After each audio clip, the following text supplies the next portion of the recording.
Hello students, मैं हूं प्रियांश और आप देखना स्टार्ट कर चुके हैं आपका ही अपना यूट्यूब चैनल स्टडी नोट्स पीजे। सो देखिए, कक्षा 9वीं का वार्षिक परीक्षा का जो आपका पेपर होने वाला है हिंदी का, फाइनली मैं आपको प्रोवाइड करा रहा हूं। अब देखिएगा, ये जो पेपर है आपका मार्च में होने वाला है। अब कुछ विद्यार्थी मुझसे अभी के अभी बोलेंगे सर प्रूफ दिखाइए, यही पेपर कैसे आएगा। तो देखिए, मैं आपको पूरा का पूरा प्रूफ दिखा दे रहा हूँ। यहाँ से आप चाहें तो ये कोड मैच कर लें, ठीक है। ये सीरियल नंबर होता है पेपर का। इसके बाद यहाँ पे देखिए ये सील लगी हुई है, ठीक है। इसके बाद अपन जैसे ही नीचे आएंगे तो यहाँ पे देखिएगा आपको बारकोड देखने के लिए मिल जाएगा, ठीक है। आपको प्रूफ बता रहा हूँ। बहुत सारे विद्यार्थी मुझे कमेंट में बोलने लगते हैं कि सर हमें प्रूफ दीजिए, तभी हम मानेंगे कि क्वेश्चन पेपर हमें देखने के लिए मिलेगा। तो यहाँ पे देखिए ये कुछ इस प्रकार से आपका बारकोड रहेगा और यहाँ पे ये कोड रहेंगे, ठीक है। तो यही क्वेश्चन पेपर जो है आपको देखने के लिए मिलने वाला है। तो इससे ज़्यादा मैं आपको प्रूफ नहीं दिखा सकता हूँ, ठीक है। तो आपको क्या करना है, अभी के अभी चैनल को सब्सक्राइब कर देना है। अगर यहाँ पे देखिए आपको 75 में से 75 अंक गेन करने हैं, ठीक है। और यही क्वेश्चन पेपर आपको देखने के लिए मिलेगा, इसलिए इस वीडियो को लाइक करिए, चैनल को सब्सक्राइब करिए।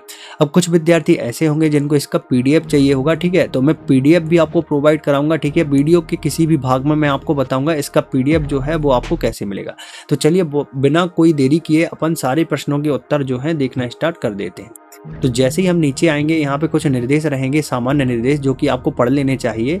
ज़्यादा कुछ इसमें होता नहीं है, निर्देश आप रीड कर लेना, किस प्रकार से आपको यहाँ पे प्रश्न दिए गए हैं, किस प्रकार से इनको सॉल्व करना है, ठीक है। अब अपन आगे बढ़ेंगे और पहला प्रश्न यहाँ पे देखेंगे। तो यहाँ पे ध्यान से देखिएगा, पहला प्रश्न हम यहाँ पे देखने वाले हैं। पहला प्रश्न है आपका, यहाँ पे देखिएगा, मृत्यु का तरल दूत कौन था, ठीक है। मृत्यु जो है उसका तरल दूत कौन था, यह जो है आपके पाठ्य पुस्तक में प्रश्न पूछा गया है, ठीक है। पाठ्य पुस्तक से प्रश्न लिया गया है। तो देखिए, मृत्यु का तरल दूत की जो तुलना है कवि ने की हुई है, तेज गति से आता बाढ़ का पानी जो है वो मृत्यु का तरल दूत माना गया है। ये आपके पाठ्य पुस्तक में यहाँ पे तेज गति से आते हुए बाढ़ के पानी से इसकी तुलना की गई है, किसकी, मृत्यु के तरल दूत की, ठीक है। तो पहले का जो आंसर है आपका एकदम यहाँ पे करेक्ट हो जाएगा, तेज गति से आता हुआ बाढ़ का पानी। नेक्स्ट जो क्वेश्चन है आपका, यहाँ पे हम देखेंगे माता पिता में कौन सा समास है, ठीक है। तो माता पिता में जो है आपका यहाँ पे द्वंद्व समास हो जाएगा, ठीक है, क्योंकि इसमें देखिएगा माता फिर पिता, ठीक है, ऐसा आया हुआ है। यह किसका एग्जाम्पल है, द्वंद्व समास का। आप अगर अच्छे से ग्रामर पढ़ेंगे तो आपको समझ में आएगा द्वंद्व समास होता क्या है, ठीक है। नेक्स्ट है आपका प्रश्न, किस जानवर को कभी क्रोध नहीं आता है। तो देखिए, एक ही जानवर है जो कभी क्रोध नहीं करता है, आप सभी ने देखा भी होगा, और सबसे ज़्यादा विश्व में पाकिस्तान में ये जो पाया जाता है, क्या है, गधा, ठीक है। गधा जो जानवर है उसके ऊपर कितना भी बोझ आप लाद दो, उसको गुस्सा नहीं आता, ठीक है। तो उससे ये सीख भी मिलती है, इस पाठ में बताया भी गया है कि जो गधा जानवर है उसको कभी गुस्सा नहीं आता है, वो हमेशा सभ्य रहता है। नेक्स्ट जो है आपका, काव्य की शोभा बढ़ाने वाले तत्व को क्या कहते हैं। ये जो क्वेश्चन है मैंने आपको अर्धवार्षिक और जो त्रैमासिक परीक्षा दोनों में बोला था कि ये वार्षिक में आएगा, और देखिए फाइनली आपको वार्षिक में देखने के लिए मिल गया है। तो जिन विद्यार्थियों ने मुझसे पहले पढ़ा हुआ है उनको पता होगा। तो यहाँ पे जो सही आंसर है वो क्या हो जाएगा, अलंकार हो जाएगा, ठीक है। काव्य की जो शोभा बढ़ाते हैं उसको क्या कहते हैं अपन, अलंकार। नेक्स्ट है आपका, यहाँ पे देखिएगा, ग्राम श्री कविता के रचनाकार कौन है। तो देखिए, ग्राम श्री जो कविता है, ग्राम से आप समझ जाइएगा, ज्यादातर जो होते हैं वो सुमित्रानंदन पंत द्वारा लिखे जाते हैं, ठीक है। तो इसका सही आंसर क्या हो जाएगा, सुमित्रानंदन पंत। इसके बाद अपन आगे बढ़ेंगे। नेक्स्ट जो क्वेश्चन यहाँ पे दिया गया है रसखान वाला, यहाँ पे देखिएगा, रसखान कहाँ जन्म लेना चाहते हैं। तो आप सभी को पता होगा, रसखान जो है वो कृष्ण भक्त थे, तो वो ब्रज में जन्म लेना चाहते हैं। कहाँ पर, ब्रज में, ठीक है। ब्रज जो है आपका वो कहाँ पर है, मथुरा के पास में एक गांव है ब्रज, ठीक है। अगर आप लोग गए हैं तो कमेंट करके जरूर बताना ब्रज कहाँ पर है। अब देखिएगा, जो क्वेश्चंस हैं इनके आंसर मैंने जैसा कि आपको बताया हुआ है पीडीएफ के रूप में क्रिएट करे हुए हैं। जैसे कि आप देख सकते हैं, प्रश्न क्रमांक 1 जो दिया गया है सही विकल्प के रूप में, यहाँ पे आप देख सकते हैं कुछ इस प्रकार से सही विकल्प चुन करके हमें लिखने थे, और सभी के आंसर कुछ इस प्रकार से यहाँ पे बहुत ही शानदार तरीके से लिखे गए हैं, ठीक है। तो चलिए अब मैं आपको बता देता हूँ कैसे आपको इसका जो पीडीएफ है वो डाउनलोड करना है। सबसे पहले नंबर तो आप क्रोम ब्राउज़र अपने यहाँ पे डाउनलोड करिएगा अपने उसमें, ठीक है। क्रोम नॉर्मली आपके फ़ोन में होता ही है, आप सभी को पता भी होगा। तो क्रोम में आपको क्या लिखना होगा, स्टडी नोट्स पीजे लिखना होगा, ठीक है। क्या लिखेंगे आप, स्टडी नोट्स पीजे। मैं आपको लिख के भी दिखा देता हूँ, STUDY, ठीक है। चैनल का नाम है NOTES पीजे, ओनली इतना आप लिखेंगे और फिर सर्च कर देंगे। ठीक है, स्टडी नोट्स पीजे लिखने के बाद आपको सर्च करना है, studynotespj.com दिखेगा, इस पर आपको क्लिक कर देना है। जैसे ही आप इस पर क्लिक कर दें कुछ इस प्रकार से यहाँ पे लिखा भी आएगा नंबर 1 प्लेटफॉर्म वार्षिक परीक्षा। आपको कुछ भी नहीं करना है, बिल्कुल नीचे आराम से स्क्रॉल करके यहाँ पे MP बोर्ड वाला सेक्शन ढूंढना है। ठीक है, जॉब बाई क्वालिफिकेशन का जो सेक्शन है इसमें MP बोर्ड लिखा होगा। ठीक है, तो MP बोर्ड पे आप जैसे ही क्लिक करेंगे तो यहाँ पे नीचे आएंगे आप तो देखिएगा वार्षिक परीक्षा के सभी पेपर्स यहाँ पे डले हुए।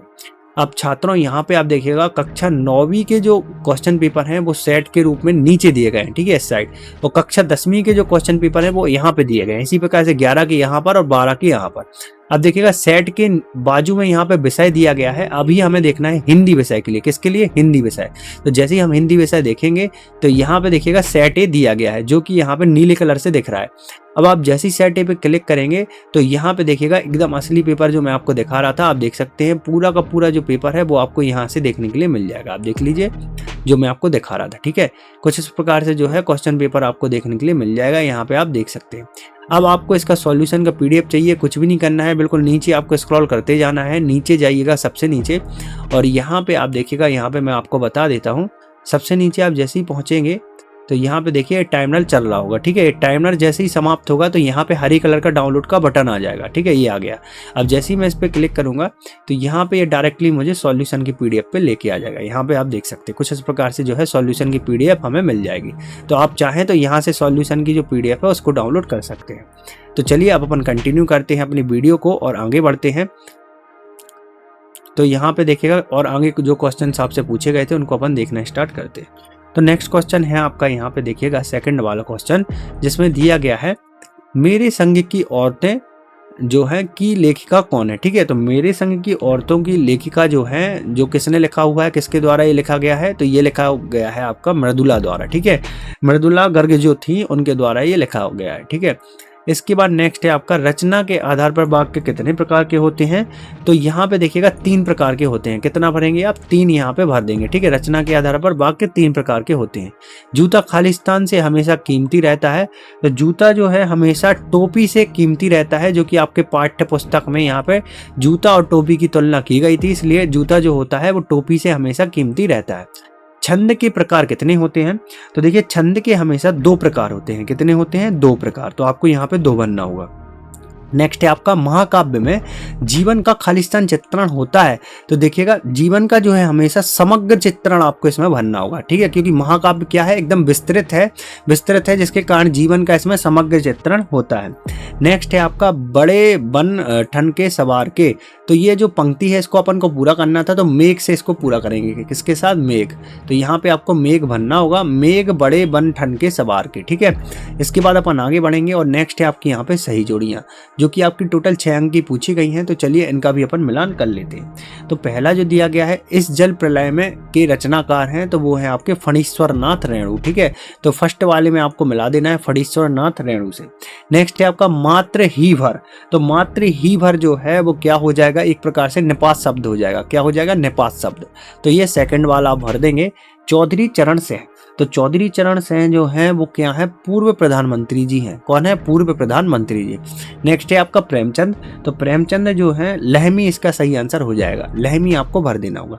सिंगार रस, तो सिंगार रस का स्थायी भाव क्या होता है, रति होता है। ठीक है, तो ये रति आपको भरना है। लह लह पालक, तो लह लह पालक का सही हो जाएगा महमह धनिया। ठीक है, लह लह पालक का क्या हो जाएगा, महमह धनिया। तो ये जो है आपका जो 6वां नंबर आंसर करेक्ट हो जाएगा। ठीक है, तो कुछ इस प्रकार से जो है आपको सही जोड़ियों का मिलान करना था। इसके बाद अपन आगे बढ़ेंगे, एक वाक्य एक शब्द में उत्तर देखने वाले। तो एक वाक्य एक शब्द में उत्तर में देखिएगा, पहला जो क्वेश्चन दिया गया है, आपके पाठ्यक्रम में फणीश्वर नाथ रेणु की रचना कौन सी है, तो इसमें आप भर देंगे इस जल प्रलय में। ठीक है, क्या भरेंगे, इस जल प्रलय में आप इसमें भर देंगे। तो ये जो है एक रचना इनकी हो जाएगी। ठीक है, इस जल प्रलय में। नेक्स्ट है आपका यहाँ पे देखिएगा, अपन आगे बढ़ेंगे। अंधकार का तद्भव है, अंधकार का तद्भव शब्द क्या है, तो अंधकार का तद्भव शब्द हो जाएगा अंधेरा। इसमें क्या भरेंगे आप, अंधेरा। ठीक है, नेक्स्ट है आपका यहाँ पे तारे गिरना का अर्थ क्या है, तो तारे गिरना का अर्थ है नींद ना आना। ठीक है, तारे गिरना का अर्थ क्या हो जाएगा, नींद ना आना। ये जो है एक कहावत है। ठीक है, तो इसको आप क्या भरेंगे, नींद ना आना। नेक्स्ट है सांवले सपनों की याद के लेखक का नाम क्या है? तो सांवले सपनों की याद का जो लेखक हैं, जो किनके द्वारा लिखा गया है? जाकिर हुसैन द्वारा लिखा गया। किसके द्वारा? जाकिर हुसैन। ठीक है, इसमें क्या भरेंगे आप? जाकिर हुसैन भर देंगे। नेक्स्ट इसके बाद अपन आगे बढ़ने वाले हैं और आपका दिया गया है दोहा छंद में कितनी मात्राएं होती हैं? तो देखिएगा इसमें हमेशा 24 मात्राएं होती हैं। ठीक है, कितनी? 24। रसखान किसके भक्त थे? तो ये आप सभी को पता ही होगा, किसके थे? श्री कृष्ण जी के। ठीक है, श्री कृष्ण जी के रसखान जो हैं भक्त थे, तो ये आपको भरना होगा। ठीक है, कुछ इस प्रकार से जो है प्रश्न क्रमांक 4 के उत्तर आपको प्रोवाइड करा दिए गए हैं। नेक्स्ट है आपका प्रश्न क्रमांक यहाँ पे 5। ठीक है, सत्य असत्य चुनकर आपको लिखने थे। तो सत्य असत्य में देखिएगा पहला जो दिया गया है यहाँ पे, शंकर लड़कियों के छात्रावास में ताक झाक करता रहता था। तो ये जो है एकदम करेक्ट हो जाएगा। शंकर जो ये कहानी है उसी में छात्रावास से रिलेटेड ये प्रश्न था। तो देखिएगा ये जो पार्ट लिखा गया है, जो नाटक है, इसमें क्या करता था? शंकर जो है वो लड़कियों के छात्रावास में ताका झाकी करता रहता था। लेखिका मृदुला गर्ग की परदादी लीक पर ही चलती थी। तो ये जो है एकदम असत्य हो जाएगा। ठीक है, वो लीक पर नहीं चलती थी। नेक्स्ट है रात दिन में तत्पुरुष समास है, तो ये भी जो है आपका एकदम असत्य हो जाएगा। हरिशंकर परसाई का जन्म मध्य प्रदेश में हुआ था, एकदम करेक्ट है। ठीक है, इसके बाद नेक्स्ट है आपका जहां नायक नायिका के विरह का वर्णन हो वहां संयोग श्रृंगार होता है। तो यहाँ पे देखिए एकदम असत्य हो जाएगा। माखनलाल चतुर्वेदी को देश की आज़ादी के लिए जेल जाना पड़ा था, तो ये एकदम करेक्ट हो जाएगा। ठीक है, तो कुछ इस प्रकार से जो है आपको सत्य सत्य भरने थे। इसके बाद अपन आगे बढ़ेंगे और प्रश्न क्रमांक 6 देखेंगे। देखिएगा प्रश्न क्रमांक 6 में क्या दिया गया है? नई कविता के 4 प्रमुख कवियों के नाम तथा उनकी 2-2 रचनाओं के नाम हमें बताने थे। ठीक है, तो नई कविता के 4 प्रमुख कवियों के नाम हम यहाँ पे देखने वाले हैं। सो यहाँ से देखेंगे हम प्रश्न क्रमांक 6 का उत्तर। देखिएगा कुछ इस प्रकार से ये दिया गया है। नई कविता के प्रमुख 4 कवि कौन कौन से हैं? भवानी प्रसाद मिश्र और इनकी रचना है सन्नाटा। ठीक है, नेक्स्ट है कुंवर नारायण, इनकी रचना है चक्रव्यूह, और एक रचना और आप याद कर सकते हैं आमने सामने। नेक्स्ट है आपके दुष्यंत कुमार और इनकी रचना जो है सूर्य का स्वागत। ठीक है, नेक्स्ट है आपका नरेश मेहता और इनकी रचना जो है उत्सव भी आप याद कर सकते हैं, या फिर बन पाखी सुनो भी आप याद कर सकते हैं। तो कुछ इस प्रकार से आप लिखेंगे तो आपको 2 अंक पूरे मिल जाएंगे। इसके बाद अपन आगे बढ़ेंगे। इसी में अथवा दिया गया है निर्गुण भक्ति काव्य की प्रमुख विशेषताएं बतानी थी। ठीक है, तो निर्गुण भक्ति काव्य की प्रमुख विशेषताएं हम यहाँ पे देखने वाले हैं। आप चाहें तो अथवा भी कर सकते थे। कुछ इस प्रकार से अथवा में सबसे पहले आप लिखेंगे निर्गुण भक्ति काव्य की प्रमुख विशेषताएं निम्न है। ठीक है, इसके बाद अपन जैसे ही आगे बढ़ेंगे तो निर्गुण भक्ति काव्य की प्रमुख विशेषताएं में पहला है निराकार ब्रह्म में विश्वास। ठीक है, निराकार जो ब्रह्म रहते थे, ठीक है, निराकार ब्रह्म से तात्पर्य है कि ईश्वर में ना मानना। ठीक है, उनमें विश्वास। गुरु का जो है विशेष महत्व। ठीक है, गुरु का इसमें विशेष महत्व देखा गया था। माया से सावधान रहने का संदेह रहता था। विरह की प्रधानता रहती थी। ठीक है, अज्ञात सत्ता और प्रति रहस्यवादी का दृष्टिकोण रहता था। तो ये जो है एकदम करेक्ट आपका हो जाएगा। कुछ इस प्रकार से आपको भरना था। इसके बाद नेक्स्ट है आपका प्रश्न क्रमांक 7। देखिएगा इस संसार में सच्चा संत कौन कहलाता है? तो ये जो क्वेश्चन है कुछ इस प्रकार से आपको करना था। यहाँ पे मैं इसका थोड़ा कलर दूसरा ले लेता हूँ ताकि आपको समस्या ना है। तो यहाँ पे देखिए इस संसार में जो है सच्चा संत वह है जो पक्ष या विपक्ष के चक्कर में नहीं पड़ता है, वह निरपेक्ष भाव से परमात्मा का अध्ययन करता है। ठीक है, नेक्स्ट अपन आगे बढ़ेंगे। इसी में अथवा जो दिया गया है उसको देखेंगे। अथवा क्वेश्चन जो दिया गया था, कवि सुमित्रानंदन पंत ने गांव को हरता जनमन क्यों कहा है? ठीक है, गांव को हरता जनमन क्यों बोला है? चलिए इसका आंसर अपन देख लेते हैं।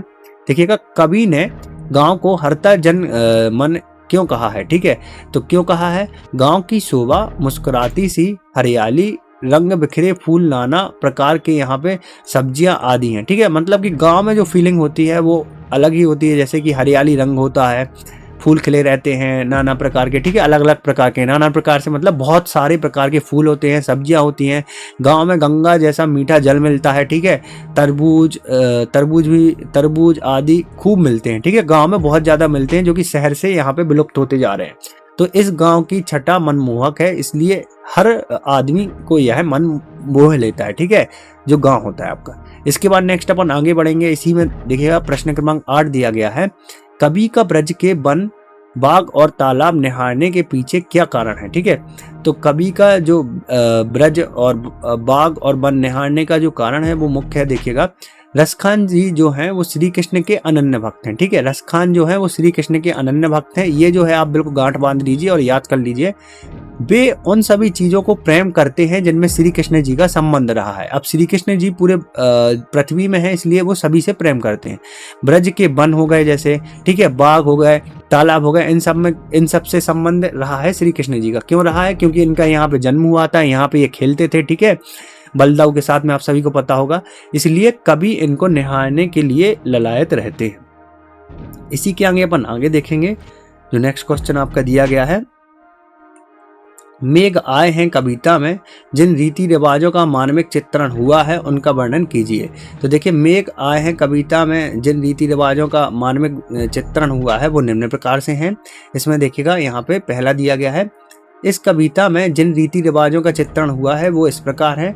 गांव में दामाद के आने पर सभी लोग उनका स्वागत करते हैं, ठीक है। गांव में जब दामाद आते हैं, आप सभी को पता ही होगा दामाद किसे कहते हैं, आप सभी जानते होंगे, ठीक है। तो उनका सभी लोग स्वागत करते हैं गांव के रीति रिवाज के अनुसार। ज़्यादातर सभी पूछते हैं, स्वागत करते हैं, ठीक है। कोई बाहर से आता है, घर आने पर घर के बुजुर्ग उनको झुककर प्रणाम करते हैं और स्त्रियां चरण स्पर्श करती हैं। तो ये जो है गांव की क्या है, ये एक रीति रिवाज है, ठीक है। इसके बाद अपन आगे बढ़ेंगे। कवि रसखान के कला पक्ष पर प्रकाश डाले, ठीक है। रसखान जी के कला पक्ष पर अपन को प्रकाश डालना। तो कला पक्ष क्या है रसखान जी का? परिकृष्ट ब्रजभाषा, जिसमें कि देखिएगा रसखान ने अपनी कविता में ब्रजभाषा के प्रौढ़ एवं परिकृष्ट स्वरूप का प्रयोग किया है, ठीक है।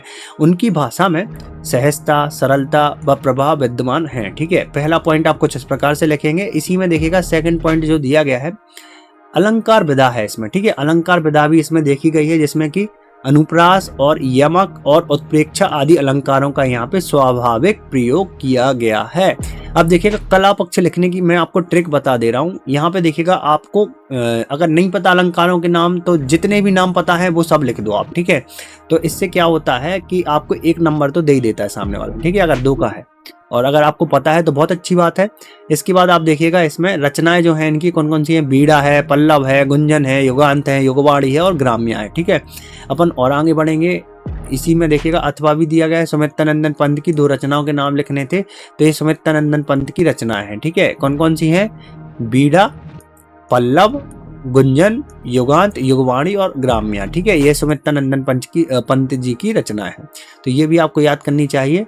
खंड काव्य की परिभाषा, एक खंड काव्य का नाम, ठीक है। तो खंड काव्य की परिभाषा क्या होती है और एक खंड काव्य का नाम, ये भी क्वेश्चन मैंने आपको जो है अर्धवार्षिक परीक्षा में बोला हुआ था कि ये क्वेश्चन जो है आपको देखने के लिए मिल सकता है वार्षिक में, और फाइनली देखिए 2 अंक में ये आ गया है। तो खंड काव्य क्या है? खंड काव्य में देखिए जीवन के किसी एक पक्ष का चित्रण होता है, ठीक है। महाकाव्य में जीवन के समग्र पक्ष का चित्रण होता है, लेकिन खंड काव्य में जीवन के किसी एक पक्ष का अंकन होता है। एक घटना व्यवहार ही चित्रण किया जाता है। हिंदी के 4 खंड काव्य निम्नलिखित हैं। अब यहाँ पे हम देखेंगे, देखिएगा, महाकाव्य की बात आती है तो उसमें देखिए समग्र जीवन का समग्र चित्रण होता है, लेकिन इसमें जीवन का एक पक्ष।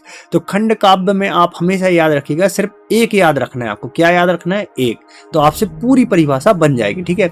अब देखिए, खंड काव्य जो प्रसिद्ध है वो कौन सा है? सिद्धिराज, जो कि मैथिली शरण गुप्त द्वारा लिखा गया। इसके अलावा आप जानकी मंडल भी याद कर सकते हैं, जो कि श्री तुलसीदास जी द्वारा लिखा गया है, ठीक है। इसके बाद सुदामा चरित्र, ये भी मोस्ट वो है, ठीक है। इसको भी बार बार पूछा जाता है। तो सुदामा चरित्र जो है नरोत्तम दास जी द्वारा लिखा गया है, और गंगा चरण जो है वो जगन्नाथ रत्नाकर जी द्वारा लिखा गया है। तो ये कुछ इस प्रकार से 4 प्रमुख खंड काव्य थे जो मैंने आपको बता दिए। आप चाहें तो यहाँ पे 2 भी लिख सकते हैं, जरूरी नहीं है कि आपको 4 ही लिखने हैं, आप 2 भी लिखेंगे तब भी चल जाएगा। इसके बाद अपन आगे देखेंगे। देखिएगा, इसी में अथवा क्वेश्चन दिया गया है। कालिंदी फूल कदम्ब की डारना में कौन सा अलंकार है, ठीक है। कालिंदी फूल कदम्ब की डारना में जो है कौन सा अलंकार है पूछा गया है। तो इसका जो सही आंसर है आप देखिएगा, इस पंक्ति में का वर्ण की आवृत्ति 1 से अधिक बार हुई है, ठीक है। का वर्ण की जो आवृत्ति है वो 1 से अधिक बार हुई है, इसलिए इसमें कौन सा अलंकार है? अनुप्रास अलंकार है, ठीक है।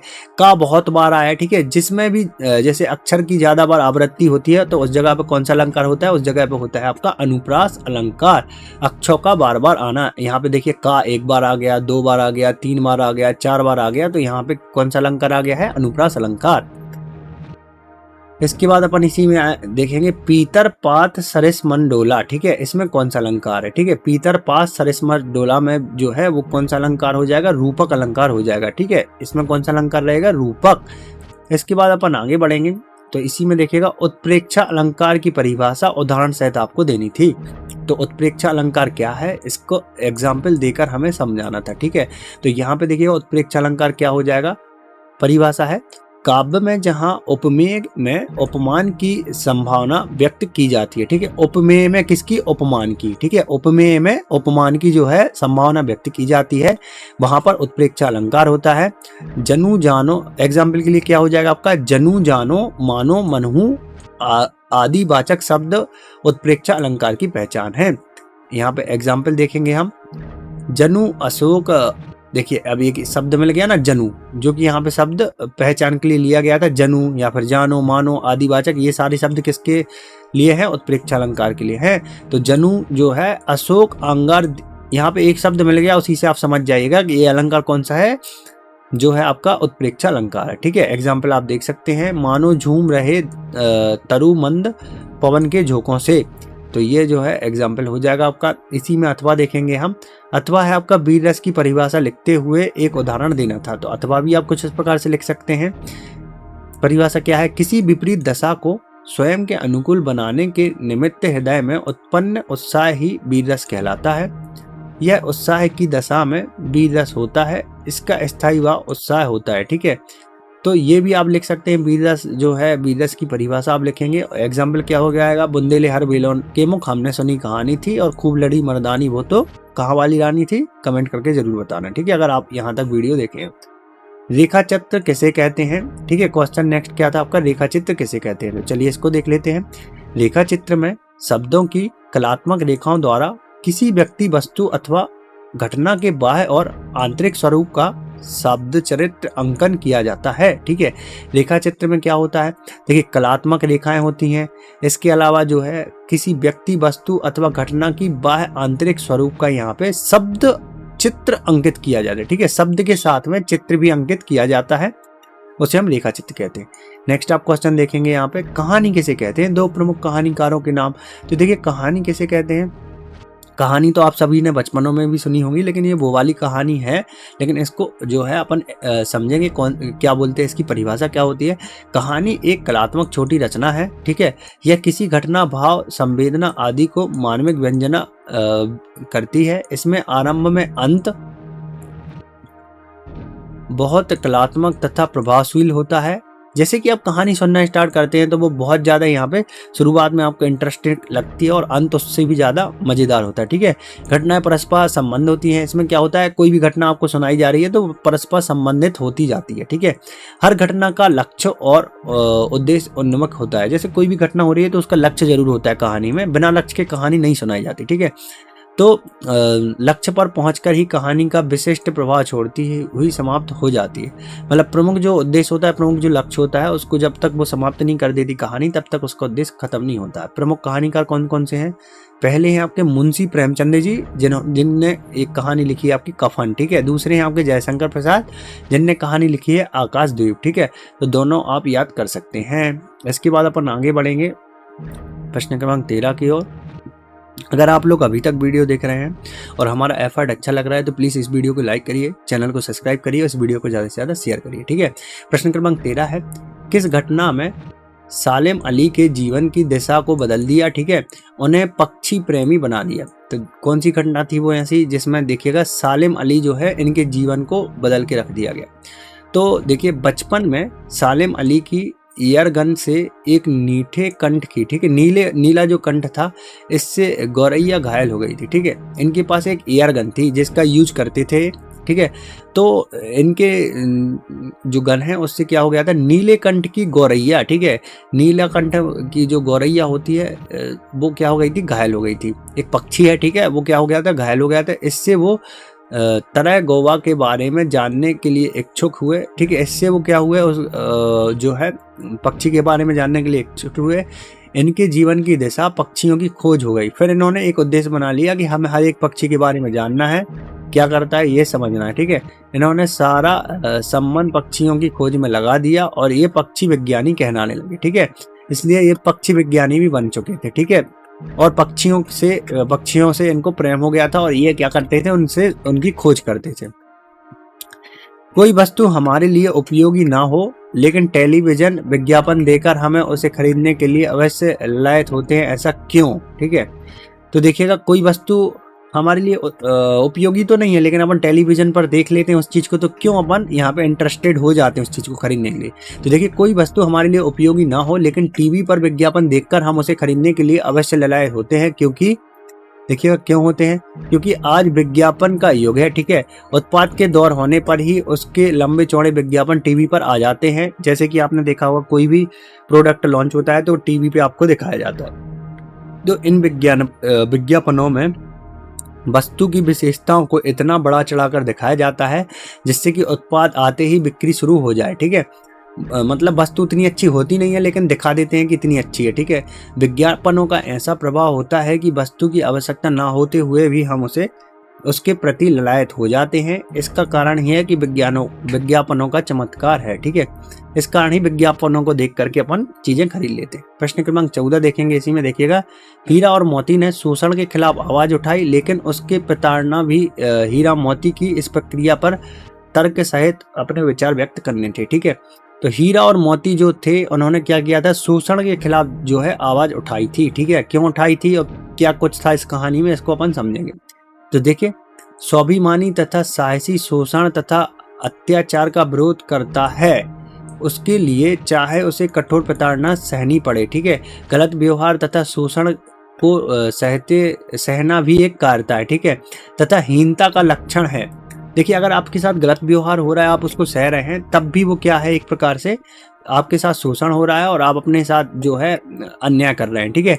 हीरा मोती के साथ गया और व्यवहार अनुचित था, इसलिए उन्होंने उसका विरोध करके अपने मान सम्मान की रक्षा की और वे कायर तथा हीन व्यक्ति नहीं रहे, ठीक है, नहीं बने वो, ठीक है। अगर वो रक्षा नहीं करते और आवाज नहीं उठाते तो वो एक कायर और हीन व्यक्ति बन जाते। नेक्स्ट क्वेश्चन अपन देखेंगे इसी में, उस समय के तिब्बत में हथियार का कानून न रहने के कारण यात्रियों को किस प्रकार का भय बना रहता था। तो देखिए, उस समय के तिब्बत में हथियार का कानून न रहने के कारण यात्रियों को जो है किस प्रकार का भय रहता था। देखिए, यात्रियों को तिब्बत जाने के लिए जो है डाड़े पार करने पड़ते थे, ठीक है। वहां पर डाड़े सबसे अधिक खेतों की जगहों में थे, ठीक है। मीलों तक गांव नहीं थे, निर्जन स्थान में जो है डाकू रहते थे, यहाँ खून तक हो जाते थे, ठीक है। और वहां पर हथियार का कानून ना होने के कारण डाकू हथियारों के लिए रहते थे। मतलब कि वहां पे कोई कानून नहीं बना था, जिसके कारण डाकू हथियार लेकर बैठे रहते थे, जिसके कारण यात्रियों को इन्हीं स्थानों पर लूटा जाता था, खून खराबे किए जाते थे, जिसके कारण यहाँ पे देखिएगा जो है ये समस्या यात्रियों को देखनी पड़ती थी। नेक्स्ट है आपका क्वेश्चन, इसी में देखेंगे हम, हरिवंश परसाई की 2 गद्य रचनाओं के नाम बताने थे, ठीक है। हरिवंश परसाई द्वारा 2 गद्य रचनाएं कौन कौन सी लिखी गई हैं। तो देखिएगा, पहली रचना है आपकी तब की बात थी, ठीक है। पहली रचना कौन सी हो गई, तब की बात थी। दूसरा है भूत के भाव पीछे। तीसरी है बेईमानी की परत। चौथी है पगडंडियों का जमाना। पांचवी है सदाचार का ताबीज। तो कोई 2 आप याद कर लेना। इसी में नेक्स्ट अपन देखेंगे, राहुल सात कृष्ण की भाषा शैली पर विशेषताएं देनी थी, ठीक है। राहुल सात कृष्ण की जो है विशेषताएं आप दे सकते थे अथवा में, तो कौन कौन सी विशेषता है, अनेक भाषाओं के जानकार थे राहुल जी, ठीक है। व्यवहारिक खड़ी बोली और यहाँ पे सृजन, अपने जीवन के अनुरूप भाषा का इन्होंने प्रयोग किया, ठीक है। इसी में देखिएगा, आपकी भाषा सरल सुबोध व प्रभावशाली थी, ठीक है, और साथ में सादी भाषा का प्रयोग किया। इनकी कुछ शैलियां भी थी, जैसे कि वर्णनात्मक शैली, विवेचनात्मक शैली, विचारात्मक शैली और व्यंग्यात्मक शैली, ठीक है। तो इन शैलियों के बारे में भी आप वर्णन कर दीजिएगा, 2 अंक के हिसाब से बहुत पर्याप्त हमने लिख दिया है। नेक्स्ट, निम्नलिखित शब्दों के तत्सम शब्द और तद्भव शब्द अलग करने थे। शब्द कौन कौन से हैं, शब्द यहाँ पे देखिएगा, मुख्य है, सूखा है, श्यामल है और घोड़ा है। तो देखिएगा, इसको अपन अलग करेंगे। यहाँ पे देखिए किस प्रकार से, देखिए यहाँ पे देखिए, तत्सम शब्द जो है वो मुख्य और श्यामल है, ठीक है। तत्सम शब्द कौन कौन सा हो गया, मुख्य और श्यामल। तद्भव शब्द जो है आपका सूखा और घोड़ा हो जाएगा, ठीक है। तद्भव शब्द क्या हो जाएगा, सूखा और घोड़ा। नेक्स्ट इसी में अथवा देखिएगा, निम्नलिखित शब्दों का समास विग्रह कर समास का नाम देना था, नवग्रह और रामश्याम। तो यहाँ पे देखिएगा कौन कौन से यहाँ पे समास हैं, ध्यान से देखिएगा। नवग्रह जो है, नवग्रहों का समूह जो है वो क्या कहलाता है, द्वंद्व समास कहलाता है। इसी प्रकार से राम श्याम, ठीक है, तो राम और श्याम जो है वो क्या कहलाएगा, द्वंद्व समास कहलाएगा। ये भी द्वंद्व समास का एक एग्जाम्पल हो जाएगा। इसी के बाद अपन आगे बढ़ेंगे, प्रश्न क्रमांक 17 देखेंगे। डराने धमकाने का उपदेश देने या दबाव डालने की जगह सहजता से किसी को भी सही राह पर लाया जा सकता है, पाठ के आधार पर तर्क बताने थे। जैसे कि इसमें जो क्वेश्चन पूछा गया है उसके हिसाब से डरा धमका कर क्या किया जा सकता है और कैसे राह पर लाया जा सकता है, ये कुछ इसमें यहाँ पे सही राह पर लाने से संबंधित प्रश्न था। तो देखिए, डराना धमकाना दबाव डालना मात्र ही सही राह पर लाने का तरीका नहीं है। जी हाँ, बिल्कुल सही बोला है इन्होंने। क्यों नहीं है? यदि व्यक्ति में विवेक हो तो वह सहजता से भी यहाँ पे गलत आदमी को उचित रास्ते पर ला सकता है, ठीक है। मेरे संग की औरतें पाठ में इसका सटीक उदाहरण दिया गया है। शादी के समय जब आदमी बारात में गए हुए थे तब चोर परदादी के कमरे में गया। दादी ने उस चोर से पानी लाने को कहा, वहां पानी लाया तो उसमें आधा लोटा उन्होंने यहाँ पे पी लिया, ठीक है, आधा उसे पिला दिया। फिर भी उससे बोली, तुम मेरी जान बचा पानी भी लिया। फिर भी उससे बोली, तुमने मेरा बच्चा पानी भी पी लिया, इसलिए तुम मेरे बेटे हो गए। अब तुम चोरी करो अथवा खेती।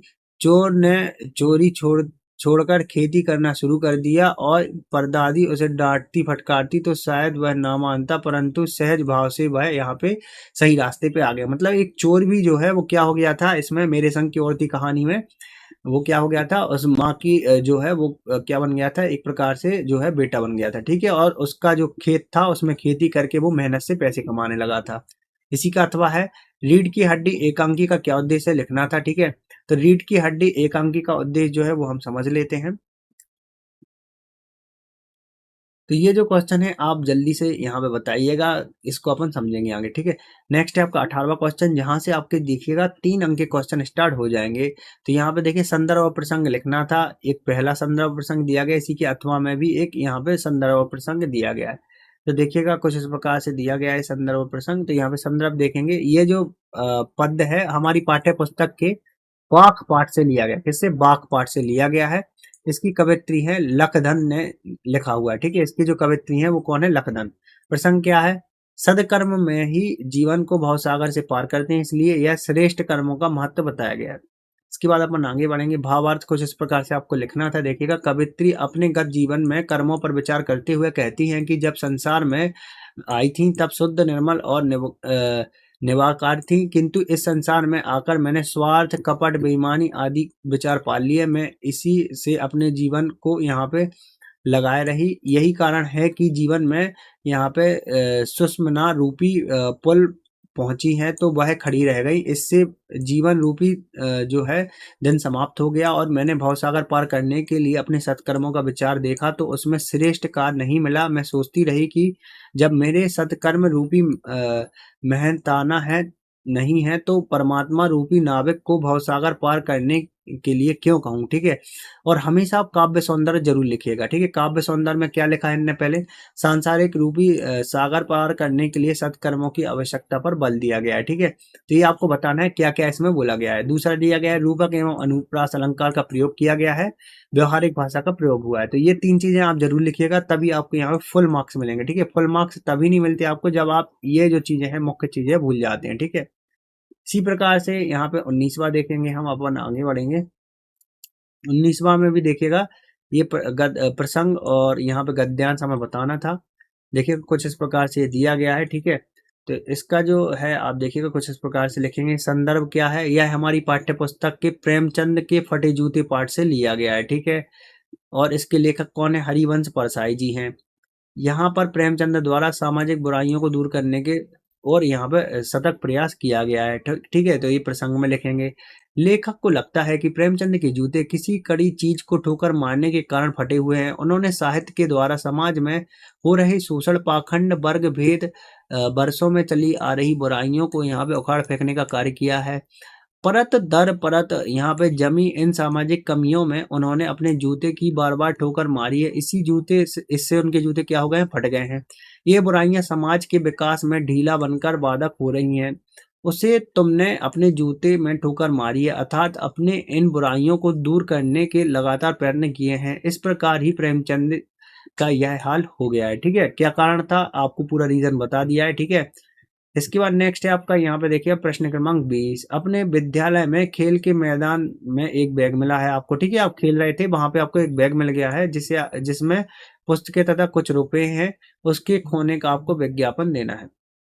सॉरी, क्वेश्चन क्या है? देखिए, विज्ञापन देना है आपको। खेल के मैदान में एक बैग मिला है, ठीक है, जिसमें पुस्तकें तथा कुछ रुपए हैं जो खो गए हैं। ठीक है? ठीक है?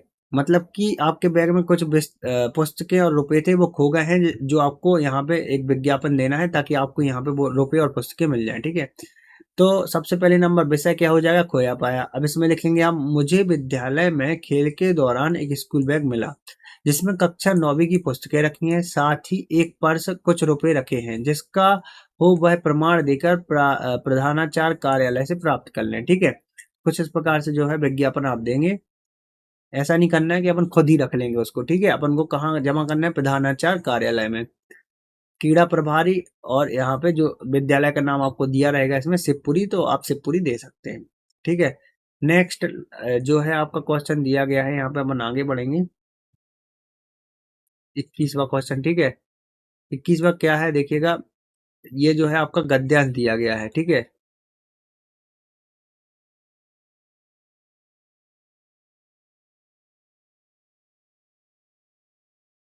इसी में एक एप्लीकेशन अथवा में भी दी गई थी, स्वच्छ भारत अभियान विषय पर एक अनुच्छेद लिखना था।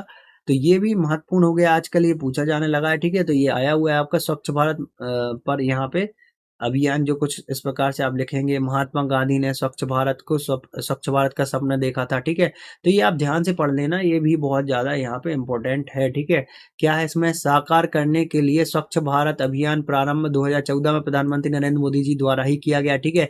सभी को पता है, स्वच्छता से यहाँ पे मनुष्य का तन मन परिवेश एकदम शोभायमान होते हैं। गंदगी जहाँ भी जिस रूप में होती है वह विकार पैदा करती है। भारत में गांव को लेकर नजरों महानगरों में गंदगी का जो विनाशकारी रूप हो रहा है, उसे समाप्त करने में स्वच्छ भारत अभियान कारगर होगा। गांव गांव, शहरों शहरों निम्न वर्ग में खुले में शौच करते हैं तथा शौचालयों का निर्माण हो रहा है। ठीक है? माँ बहनें खुले में शौच करती हैं और ये शौचालय का प्रयोग नहीं करती। ठीक है?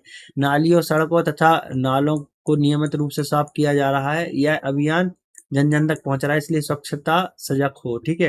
तो ये स्वच्छ भारत अभियान से रिलेटेड आप चाहें तो लिख सकते थे। 21वां प्रश्न आपका दिया गया है, देखिएगा ये गद्यांश।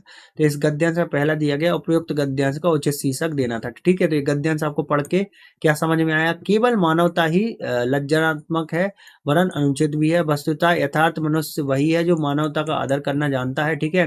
कर सकता है। केवल इसीलिए मनुष्य बुद्धिहीन जीव तथा यहाँ पे वह घृणा का दूर अपेक्षाकृत पात्र नहीं होना चाहिए। ठीक है? मानव को इसलिए सम्मान के योग्य वह मानव अपने भगवान की श्रेष्ठ रचना है। ठीक है? इसके बाद अपन आगे बढ़ेंगे। इसमें देखिएगा, उपयुक्त गद्यांश का जो है उचित शीर्षक पूछा गया है पहले प्रश्न में। देखिए, मानवता और मानव एकदम करेक्ट हो जाएगा। यथार्थ मनुष्य किसे कहा गया है? तो यथार्थ मनुष्य जो है वह होता है जो मानवता का आदर करना जानता है। ठीक है? नेक्स्ट है, भगवान की सर्वश्रेष्ठ रचना कौन सी है? तो भगवान की सर्वश्रेष्ठ रचना मानव है। ठीक है? ये भी आपको भर देना है। इसके बाद अपन आगे बढ़ेंगे।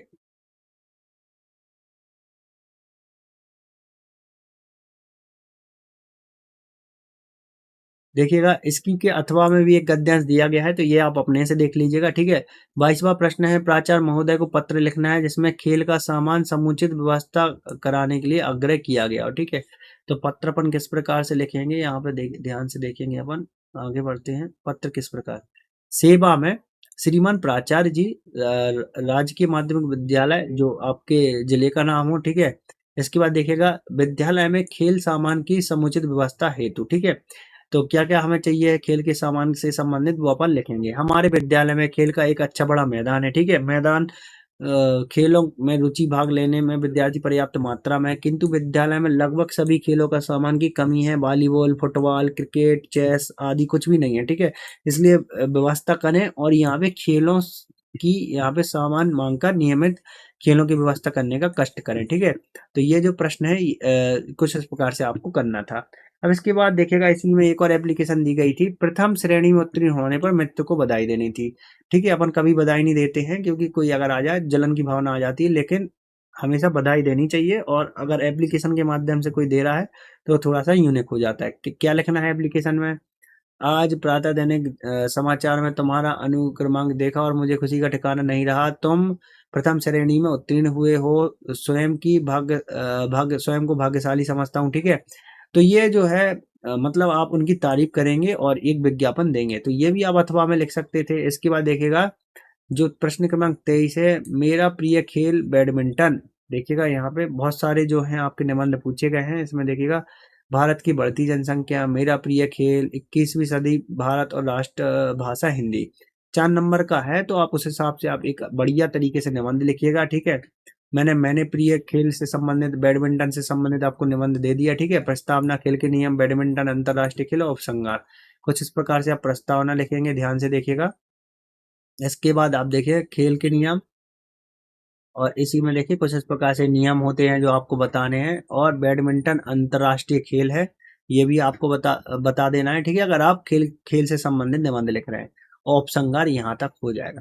अब जैसा कि मैंने आपको बताया हुआ है, पीडीएफ आपको कहाँ मिलेगी? www.studynotespedia.com पर आपको मिल जाएगी। ठीक है, पीडीएफ मैंने आपको डाउनलोड करके भी बता दी है। ठीक है, तो आप बहुत ही आसान तरीके से जो है पीडीएफ को डाउनलोड कर सकते हैं, सॉल्यूशन की भी। उम्मीद करता हूँ आज की वीडियो आपके लिए हेल्पफुल रहेगी। ज़्यादा से ज़्यादा यहाँ पे छात्र छात्राओं तक इसको शेयर करें, सभी की हेल्प करें, और यहाँ पे वीडियो को लाइक करें, चैनल को सब्सक्राइब करें, और इस वीडियो को ज़्यादा से ज़्यादा शेयर करें।